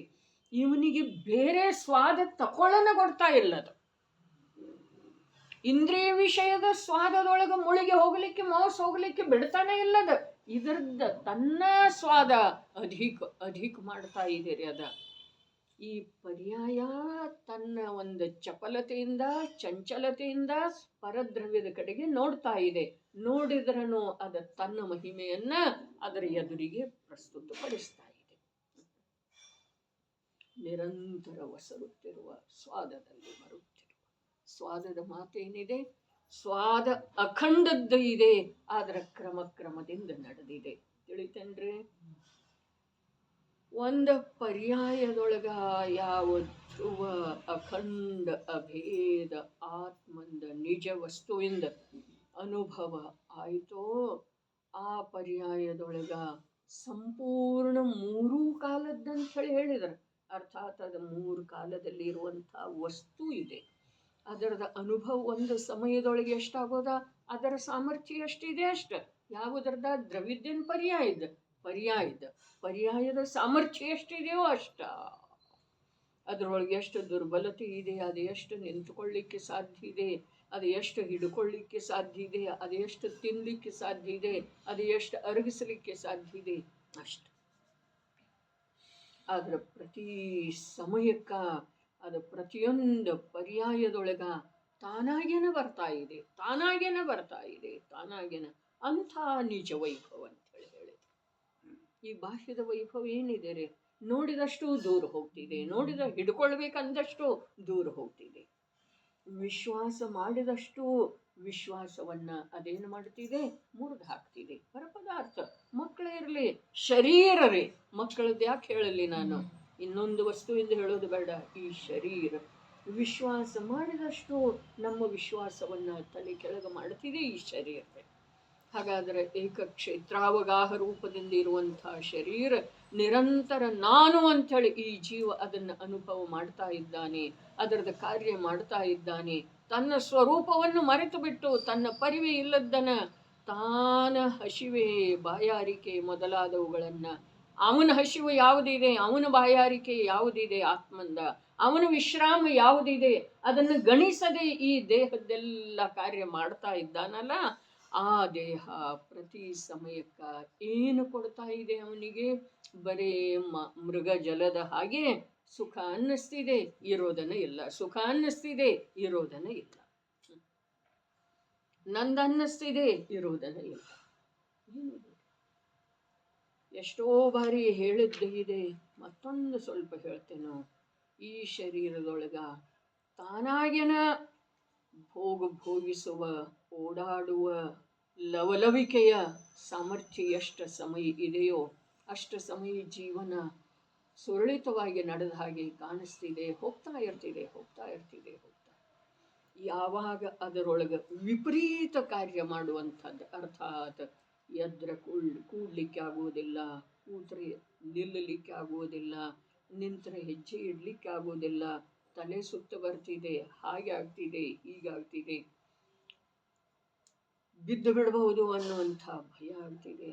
ಅಂಥ ಅವಸ್ಥೆ ಈ ದೇಹದೊಳಗೆ ಬಂದ ನಂತರ ಆ 50 ವರ್ಷ ಹೋದವಲ್ಲ, ಈ 5 ತಿಂಗಳು ಹೋಗೋದಿಲ್ರಿ, ಮುಂದೆ 5 ತಿಂಗಳ ಜೀವನ ಉಳಿತು ಅಂತಂದ್ರೆ. ಅರೆ ಇಲ್ಲಿ 5 ತಿಂಗಳದ 50 ವರ್ಷದ ಮಾತಿಲ್ಲ. ಸಾಗರೋಪಮ ಆಯು ದೇವಾಯು. ಮತ್ತು ಮುಂದೆ ಆಯು ಪೂರ್ಣ ಆಗೋದು 6 ತಿಂಗಳು ಇರೋ ವೇಳೆದೊಳಗೆ ತಿಳಿದು ಬರ್ತಿದೆ, ಮಂದಾರ ಮಾಲೆ ಕಾಂತಿಹೀನ ಆಗ್ತವೆ. ಆವಾಗ ಆ 6 ತಿಂಗಳೊಳಗೆ ಆ ದೇವ ಸಾಗರೋಪಮ ವರ್ಷದವರೆಗೆ ಭೋಗಿಸಿದ ಭೋಗದ ಆನಂದ ಎಲ್ಲ ತಿರೋಭೂತ ಆಗ್ತಿದೆ. ಕ್ಷಣ ಕ್ಷಣದ ದುಃಖ ಭಾರರೂಪ ಬೇಕಾಗಿದೆ ಅಂದರೆ ನಮಗೆ ಸಾಕಾಗಿಲ್ಲನೇ ಇನ್ನೂ ನಮಗೆ ಇಂಥ ಭವ ಪರಂಪರೆಯೊಳಗ ಪರಾಧೀನತೆಯೊಳಗ ಎಷ್ಟು ಕಾಲ ಇನ್ನೂ ಸುತ್ತೋದ್ರೆ ಸಾಕಾಗಿಲ್ಲ, ನಮ್ಮ ಲಕ್ಷ್ಯದೊಳಗೆ ಬರ್ತಾ ಇಲ್ಲೇನ, ಇನ್ನೂ ಹೊರಗಿಂದನ ಮನೋಹರ ಕಾಣಿಸ್ತಾ ಇದೆಯೇನ? ಈ ಜೀವನದೊಳಗೆ ಇಂದು ಯಾವ ಪ್ರಕಾರ ಮನೋಹರ ಕಾಣಿಸ್ತಾ ಇದೆ ಅದು ನಾಳೆ ಹಾಗೆ ಕಾಣಿಸೋ ಸಾಧ್ಯ ಇದೆಯೇನ? ಎಷ್ಟು ಜೀವರುಗಳದ್ದು ನಾವು ನೋಡಿದ್ದೇವೆ, ಹೊರಟು ಹೋದಂಥವ್ರದ್ದ. ಹೀಗಿರುವಳದೊಳಗೂ ಕೂಡ ನಾವು ಯಾವ ಕಾರಣದಿಂದ ಅದೇ ಜೀವನವನ್ನು ನಂಬಿದೇವ್ರಿ? ಯಾವ ಕಾರಣದಿಂದ? ಒಂದ್ಸಲ ವಿಚಾರ ಮಾಡೋದು ಅವಶ್ಯಕ ಇದೆ. ಇಲ್ಲ ಅಂತಂದ್ರೆ ವಿಚಾರ ಸಾಮರ್ಥ್ಯ ಕೈ ತಪ್ಪಿ ಹೋಗ್ತಿದೆ. ಶುದ್ಧ ಚೈತನ್ಯ ವಸ್ತುವನ್ನು 3 ಕಾಲದಲ್ಲೂ ಆಸ್ವಾದಿಸುತ್ತಾನೆ. ಅದ್ಭುತ ಮಾತು ಇದೆಯಲ್ಲ. ಈ 3 ಕಾಲದಲ್ಲೂ ಆಸ್ವಾದಿಸುತ್ತಾನೆ. ಇದರ ಪೂರಾ ಅರ್ಥ ಆಗತಾನೇ ಇಲ್ಲ. ಶಬ್ದದಿಂದ ಯಾವ ಪ್ರಕಾರ ಹೇಳಿದರನೂ ಕೂಡ ಹೇಳಲಿಕ್ಕೆ ಬರ್ತಾನೆ ಇಲ್ಲ. ಸಂಪೂರ್ಣ ಅದ ಜ್ಞಾನದ ಹಿಡಿತದೊಳಗ ಬರ್ತಾನೆ ಇಲ್ಲ, ಅಥವಾ ಜ್ಞಾನಕ್ಕ ಅದರ ಸ್ಪರ್ಶ ಆಗುವ ಹಾಗೆ ಕಥನ ಆಗ್ತಾನೆ ಇಲ್ಲ. ಏನು 3 ಕಾಲದಲ್ಲಿ ಯಾರವ ಸಮ್ಯಕ್ ದೃಷ್ಟಿ ಜೀವ ಏನು ಮಾಡ್ತಾನೆ? ಶುದ್ಧ ಚೈತನ್ಯ ವಸ್ತುವನ್ನು ಆಸ್ವಾದಿಸುತ್ತಾನೆ. ಏನಿದೆ ಇದರಲ್ಲಿ? ಏನಿದೆ? ರತ್ನತ್ರಯದ ಮಾತ, ಮೋಕ್ಷ ಮಾರ್ಗದ ಮಾತ, ಸುಖದ ಮಾತ, ಅನಂತ ಸಂಸಾರಕ್ಕ ನಿಯಮದಿಂದ ಕೊನೆ ತರುವಂಥ ಮಾತ ಯಾವ ಪ್ರಕಾರ ಇದೆ? 3 ಕಾಲದಲ್ಲೂ ಅನುಭವ ಮಾಡ್ತಾನೆ. 3 ಕಾಲದಲ್ಲೂ. ಹಿಂದ ಅನಾದಿ ಕಾಲದಿಂದ ಅವನು ಮಿಥ್ಯಾದೃಷ್ಟಿ ಇದ್ದಲ್ಲ, ಅವಾಗೆಲ್ಲ ಅನುಭವ ಮಾಡಿದ್ದ. ಅರೆ 3 ಕಾಲದಲ್ಲೂ ಶಬ್ದದ ಅರ್ಥ ಕಳೆದ ಭೂತಕಾಲದ ಮಾತಿಲ್ಲ, ವರ್ತಮಾನದೊಳಗೆ 3 ಕಾಲದಲ್ಲೂ ಯಾವುದು ಶುದ್ಧ ಇದೆಯೋ ಆ ವಸ್ತುವಿನ ಅನುಭವ ಮಾಡ್ತಂತೆ. ಏನ? ವರ್ತಮಾನದ ಸಮಯದೊಳಗ ಆ ವಸ್ತು ಎಂಥದ್ದಿದೆ? 3 ಕಾಲದಲ್ಲೂ ಚೈತನ್ಯವೇ ಇದೆ, ಶುದ್ಧ ಇದೆ. ಆ ವಸ್ತುವಿನ ಅನುಭವ ವರ್ತಮಾನದಲ್ಲಿ. ಅರೆ 3 ಕಾಲದಲ್ಲೂ ಮಾಡಿದ್ರಿ ಅಮ್ಮ. 3 ಕಾಲದಲ್ಲೂ ಯಾವುದು? ವರ್ತಮಾನದೊಳಗೆ. ನೋಡ್ರಿ, ನಮ್ಮ ಜೀವನದೊಳಗ ಈ ವರ್ತಮಾನದ ಯಾವ ಅನುಭವ ಇದೆ, ಈ ಅನುಭವ ನಮಗೆ 3 ಕಾಲದಲ್ಲೂ ಅಂಥೇಳಿ ಅನ್ನಿಸ್ತಾ ಇದೇನಿಲ್ಲ, ಶಾಶ್ವತ ಅನ್ನಿಸ್ತಾ ಇದೇನಿಲ್ಲ. ಹಿಂದೆ ನಾನು ಹಾಗಿದ್ದನು ಹೀಗಿದ್ದನು ನರಕದೊಳಗಿದ್ದನು ಕಥೆ ಹೇಳಿದರ್ರೆ, ನಿಗೋದದಿಂದ ಈ ಜೀವ ಇಲ್ಲಿಯವರೆಗೆ ಹ್ಯಾಗ ಬಂದಿದ್ದಾನೆ ಅನ್ನೋದನ್ನು 6 ಪುರಾಣಿಯೊಳಗೆ ಹೇಳಿದರು. ಆದರೆ ಜೀವ ಹಾಗೆ ಬಂದಿದ್ದಾನೆ ಅಂಥೇಳಿ ಅಂದೇವ್ರಿ. ಆದ್ರೆ ನಾನು ಹಾಗಿದ್ದೀನು ಅಂಥೇಳಿ ಅನ್ನೋ ಸಾಧ್ಯ ಇಲ್ಲ. ನಾನು ಇಂದು ಯಾವುದರ ಅನುಭವ, ಅರೆ ಸ್ತ್ರೀ ಇದ್ರೆ ಸ್ತ್ರೀಯ ಅನುಭವ, 3 ಕಾಲದಲ್ಲೂ ಸ್ತ್ರೀ ಇರುವುದರ ಅನುಭವ ನಾವು ವರ್ತಮಾನದಲ್ಲಿ ಮಾಡ್ತಾ ಇದ್ದೇವೆ. 3 ಕಾಲದಲ್ಲೂ ಪುರುಷ ಇರುವ, ವಿಜಯ ಇರುವ, ಬ್ರಹ್ಮಾನಂದ ಇರುವ ಅನುಭವ ವರ್ತಮಾನದಲ್ಲಿ ಮಾಡ್ತಾ ಇದ್ದೇವೆ. ತಿಳಿತಾ ಇದೆ ಏನ್ರಿ? ಅನುಭವ ಇದೆ ಅಲ್ಲ, ಅದು ನನ್ನ ಶಾಶ್ವತ ಅನುಭವ ಅಂತ ಹೇಳಿ ಮಾಡ್ತಾ ಇದ್ದೇವ ಅಥವಾ ಇಲ್ರಿ? ಯಾವುದು ಇದೆ ಅದರದ್ದು. ಯಾವಾಗ ರೋಗಿ ಆಗ್ತೇವಲ್ಲ, ಯಾವಾಗ ಪರಾಧೀನ ಆಗ್ತೇವಲ್ಲ, ಆಗ ಅದರದೇ ಅನುಭವ ಮಾಡ್ತೇವೆ. ನೆನಪು ಮಾಡ್ಕೊರ್ಲ, ನೀವೇನು ಹೀಗ ಇದ್ರಿ, ನೀವು ಚೆಂದಾಗಿ ನಡೀತಿದ್ರಿ, ಮಾಡ್ತಿದ್ರಿ, ಓಡ್ತಿದ್ರಿ, ನೀವು ನಿಮ್ಮ ಕೆಲಸ ಮಾಡ್ಕೋತಿದ್ರಿ, ಏನು ಮಾಡೋದಾ, ಆದ್ರೆ ಈಗ ಆಗ್ತಾ ಇಲ್ಲಲ್ಲ ಅಂದ್ರೆ ಇದರ ಅರ್ಥ ಏನ? ಇದನ್ನೇ ಶಾಶ್ವತ. ವರ್ತಮಾನದೊಳಗೆ ಯಾವುದ ಅನುಭವ ಜೀವ ಮಾಡ್ತಾನಲ್ಲ, ಅದನ್ನು 3 ಕಾಲದ್ದಂತ ಹೇಳಿ ತಿಳಿದು ಮಾಡ್ತಾ ಇದ್ದಾನೆ.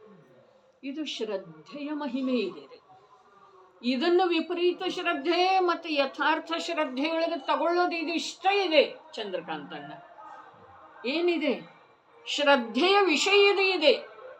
ಬದಲಾದ್ರೂ ಕೂಡ, ಬದಲಾದದ ಲಕ್ಷ್ಯದೊಳಗೆ ಬಂದ್ರೂ ಕೂಡ ಈ ಜೀವಕ್ಕೆ ಶ್ರದ್ಧೆ ವರ್ತಮಾನದೊಳಗೆ ತ್ರಿಕಾಲಿ ತನದ್ದು ಇದೆ, ಶಾಶ್ವತ ತನದ್ದು ಇದೆ. ತಿಳಿತಾ ಇದೆನ? ಏನ್ ನನಗೆ ತಿಳಿತಾ ಇದೆ? ಏನ್ ನಿಮಗೆ ತಿಳಿತಾ ಇದೆ ಅನ್ನೋದು ನಂಗೆ ತಿಳಿತಾ ಇಲ್ಲ?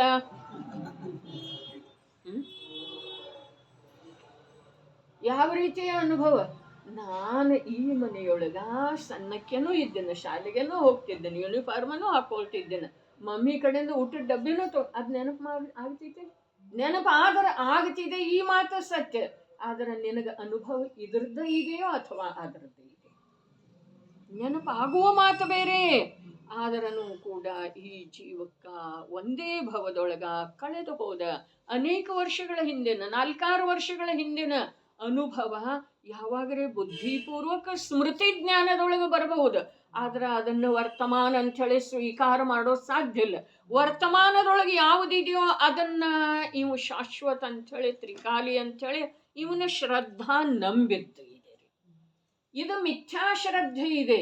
ಮತ್ತು ಸಮ್ಯಕ್ ಶ್ರದ್ಧೆ ಅದು ಸಂಪೂರ್ಣ ವಿಶ್ವದಿಂದ ಅಲಿಪ್ತ ಇರುವಂಥ, ಅಸ್ಪೃಷ್ಟ ಇರುವಂಥ, ಚೈತನ್ಯ ಮಾತ್ರ ಇರುವಂಥ, ಶುದ್ಧ ಇರುವಂಥ, ಜ್ಞಾನಮಯ ಇರುವಂಥ, ಅರೂಪಿ ಇರುವಂಥ ಆತ್ಮತತ್ವದ ಅನುಭೂತಿ ಆದ ನಂತರ ಅವನಿಗೆ ನಾನು 3 ಕಾಲದಲ್ಲೂ ಹೀಗೆ ಇದ್ದೇನೆ ಅನ್ನೋ ವಿಕಲ್ಪ ಮಾಡೋದು ಬೇಕೇ ಇಲ್ಲ. ವಿಕಲ್ಪ ಮಾಡೋದು ಬೇಕೇ ಇಲ್ಲ. ಆ ಶ್ರದ್ಧೆಯ ಬಲದಿಂದ ಅವನಿಗೆ 3 ಕಾಲದಲ್ಲೂ ಹೀಗಿದ್ದೇನೆ ಅನ್ನೋದರ ಅನುಭವ ಆಗ್ತಿದೆ. ಸಮ್ಯಕ್ ದರ್ಶನ ಅಷ್ಟು ಸುಲಭ ಇಲ್ಲ. ಹೋಗ್ತಾ ಹೋಗ್ತಾ ಸಿಗೋದಲ್ಲ.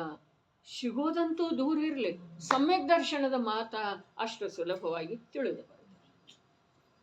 ಯಾಕೆ ಅಂತಂದ್ರೆ ಈ ಮಾರ್ಗ ಬೇರೆ ಇದೆ, ಈ ಮಾರ್ಗ ಬೇರೆ ಇದೆ, ವಿರುದ್ಧದವರು ಎರಡು.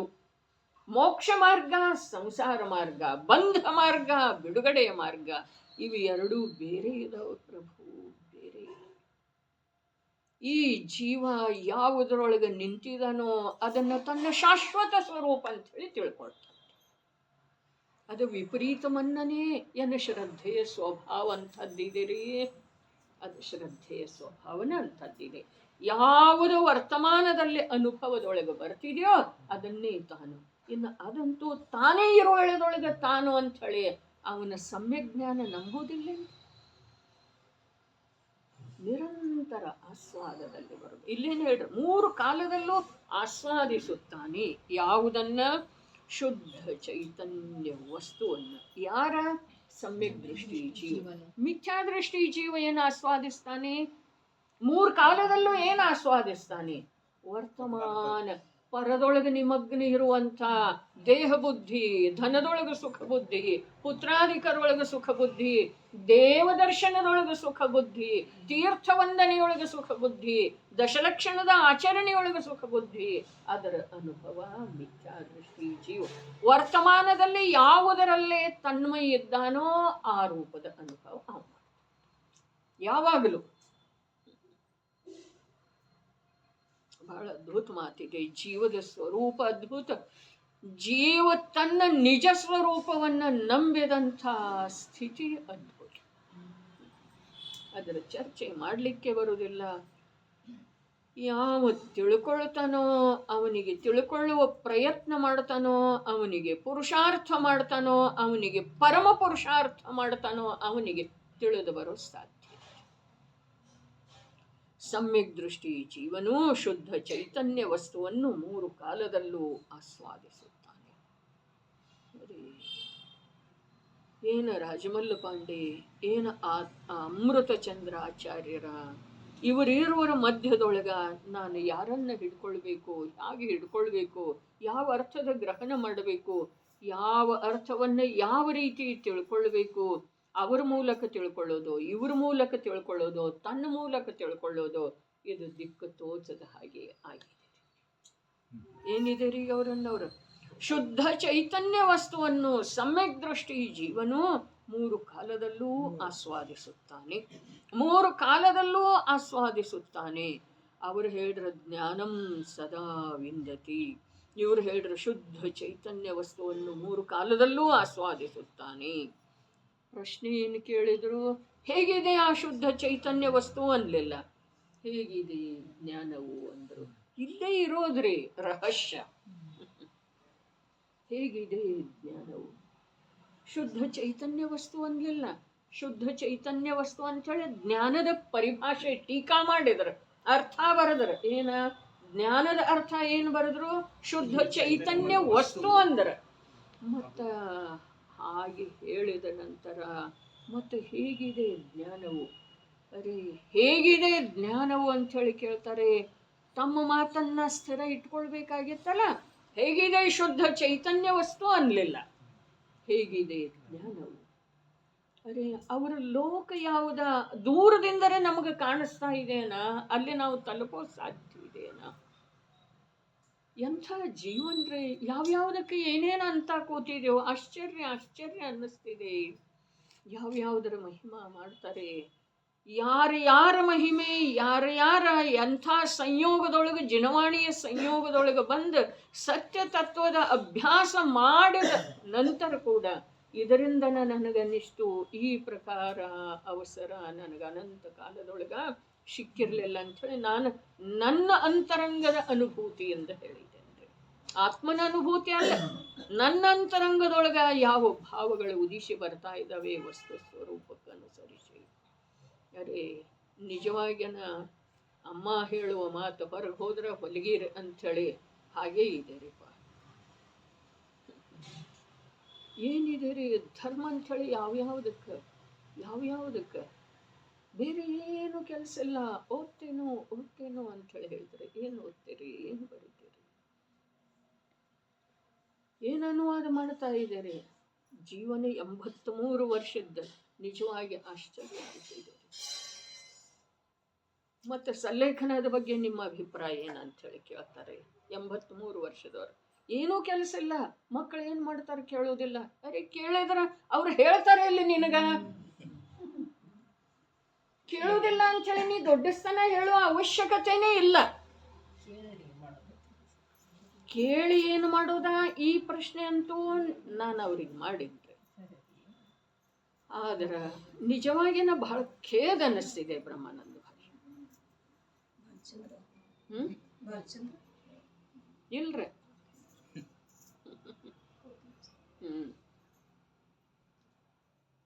ಹೆಸರು ಎತ್ತಿ ಹೇಳುವ ಅವಶ್ಯಕತೆ ಇಲ್ಲ. ಇಂಥದ್ರೊಳಗೆ ನನ್ನ ಜೀವನ ಎಷ್ಟು ಕಳೆದು ಹೋಗಿದೆ, ಎಷ್ಟು ಬಾರಿ ನನ್ನ ಭಾವ ಕಳೆದು ಹೋಗಿದೆ, ವಿಚಾರ ಬಂದುಬಿಟ್ಟು.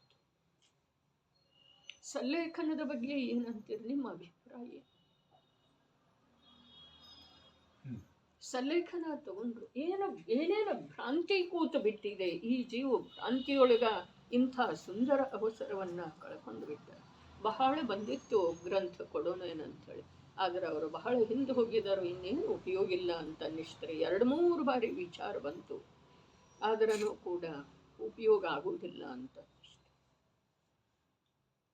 ಅವರೇ ಹೇಳಿದ್ರು, ಅವರೇ ಮನಸ್ಸು ಒಪ್ಪುತ್ತಾ ಇಲ್ಲ. ಹಿಂದನೂ ಹೇಳಿದ್ರು, ಅನುವಾದ ಮಾಡ್ಲಿಕ್ಕೆ ಕೊಟ್ಟಿದ್ದಾರೆ ಸ್ವಾಮೀಜಿಯವರ, ಅವೇನು ಮಾಡಿದ್ರಲ್ಲ, ದೌಲದ್ದು ಏನು ಮಾಡಿದ್ರಲ್ಲ,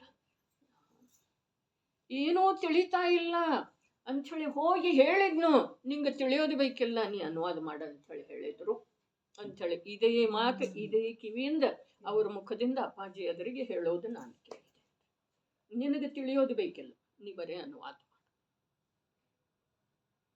ಈಗ ಅವಾಗನೂ ಅವ್ರ ಮನಸ್ಸು ಒಪ್ಪಲಿಲ್ಲ. ನಿನ್ನೆನೂ ಏನು ಹೇಳಿದ್ರು, ಹೆಡ್ಡಿಂಗ್ ಒಂದದ, ಕೆಳಗಿನ ವಿಷಯ ಒಂದದ, ಹಾಗಾದ್ರೆ ನೀವು ಯಾತಕ್ಕೆ ಮಾಡ್ಕದಿರಿ ಅಂಥೇಳಿ ನಾನು ಯಾತಕ್ಕೆ ಅನ್ನೋದ್ರಿ. ಆ ಜೀವದ ಯೋಗನ ಹಾಗಿದೆ.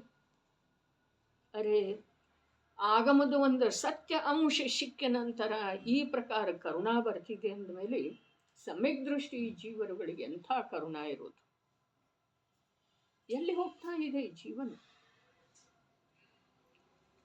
ಇನ್ನೂ ಬಹಳ ಇದೆ ಚರ್ಚೆ, ಹೇಳೋದು ಈ ಸಮಯದೊಳಗೇನು ಅವಶ್ಯಕ ಅಂಥೇಳಿ ಅನ್ನಿಸ್ತಾ ಇಲ್ಲ. ಆದರೆ ಏನು, ಇಲ್ಲಿ ಸಮ್ಯಕ್ ದೃಷ್ಟಿ ಜೀವನದ ಎದುರಿಗೆ ಇಂಥ ಭವ್ಯ ಜೀವನ, ಧನ್ಯ ಜೀವನ, ಒಂದು ಶುದ್ಧ ಚೈತನ್ಯ ವಸ್ತುವಿನ ಆಸ್ವಾದನೆಯೊಳಗ ಇಡೀ ವಿಶ್ವವನ್ನ ಮರೆತು ಹೋಗುವಂಥ ಜೀವನ ಯಾವಾಗ ನಂದಾಗೋದ ಅಂಥೇಳಿ ಕ್ಷಣ ಕ್ಷಣಕ್ಕ ಅನ್ನಿಸಿಕೆ ಇದೆ. ಇದನ್ನು ಬಿಟ್ಟ ಅದರ ವಿಚಾರ ಯಾತ?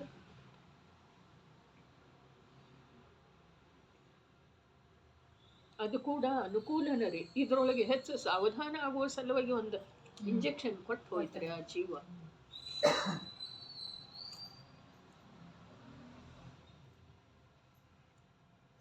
ಯಾರಿಗೆ ಎಷ್ಟು ಮಾನ್ಯ ಆಗ್ತಿದೆ ಗೊತ್ತಿಲ್ಲ. ಆದ್ರೆ ಪ್ರತಿಯೊಬ್ಬರಿಗೂ ಏನಿಲ್ಲ ಅಂದ್ರೆ ಬೇಕಾಗಿದೆ. ಏನು ಬೇಕಾಗಿದೆ? ಏನೂ ಸಿಕ್ಕುವುದಿಲ್ಲ. ಏನು ಬೇಕಾಗಿದೆ? ಏನೂ ಸಿಕ್ಕುವುದಿಲ್ಲ, ಎಲ್ಲಿಯೂ ಸಿಕ್ಕುವುದಿಲ್ಲರಿ. ಮನೆ ಬಿಟ್ಟವರ ಅವಸ್ಥೆ ಏನಾಯಿತು? ಯಾವ್ಯಾವ ಅವಸ್ಥೆಗಳನ್ನು ಅಂಗೀಕಾರ ಮಾಡಿರುವಂಥವ್ರದ್ದು ಏನೇನು ಆಗ್ತಾ ಇದೆ? ಜಿನವಾಣಿಯ ಜೊತೆಯಲ್ಲಿ ಇರುವುದರಿಂದ ಯಾವ ಲಾಭ ಆಗ್ತಿದೆ? ವರ್ತಮಾನದ ಜೀವನ ಎಷ್ಟು ಸಾರ್ಥಕ ಆಗ್ತಿದೆ? ಬ್ರಹ್ಮಚರ್ಯಗಳಿಗೆ ಅನುಕೂಲ ಮಾಡ್ತೇನೆ, ಬ್ರಹ್ಮಚರ್ಯ ಆಶ್ರಮ ತೆಗಿತೇನೆ. ನಿನ್ನ ಬ್ರಹ್ಮಚರ್ಯದ ಉಪಯೋಗ ಅದೇ ಇದೆ ಏನಪ್ಪ? ಮುನಿ ಜೀವನ ಅಂಥ ಸಿಟಿಯೊಳಗ ನೀವು ಹೇಳಿದ್ರಲ್ಲ, ಅಷ್ಟು ದೊಡ್ಡ ಜಾಗ, ಮುನಿ ಜೀವನದೊಳಗ ಆ ಕರ್ತವ್ಯ ಇತ್ತು. ಅದನ್ನ ಈ ಮುನಿಗಿಂತ ಆ ಮುನಿಗಿಂತ ಈ ಮುನಿಗಿಂತ ಆ ಮುನಿ ಚಾರಿತ್ರ ಒಳ್ಳೆಯದಿತ್ತು. ಯಾವ ಚಾರಿತ್ರ ಯಾವುದಕ್ಕನ್ನೋದ? ಪಿಯೂಷಿ ಯಾವಾಗ ಕುಡಿಯೋದರೆ? ಜ್ಞಾನದ ವರ್ಣನೆ ಇದೆಯೋ, ಚಾರಿತ್ರದ ವರ್ಣನೆ ಇದೆಯೋ? ಗುಪ್ತ ಗುಹೆಯೊಳಗ ಬಾಲಚಂದ್ರ ಭಾಯಿ ಅದಕ್ಕೆ ಹೇಳಿದ್ರಲ್ಲ ಅಪ್ಪಾಜಿ, ಏನ 4 ಗೋಡೆ ಮಧ್ಯದೊಳಗೆ,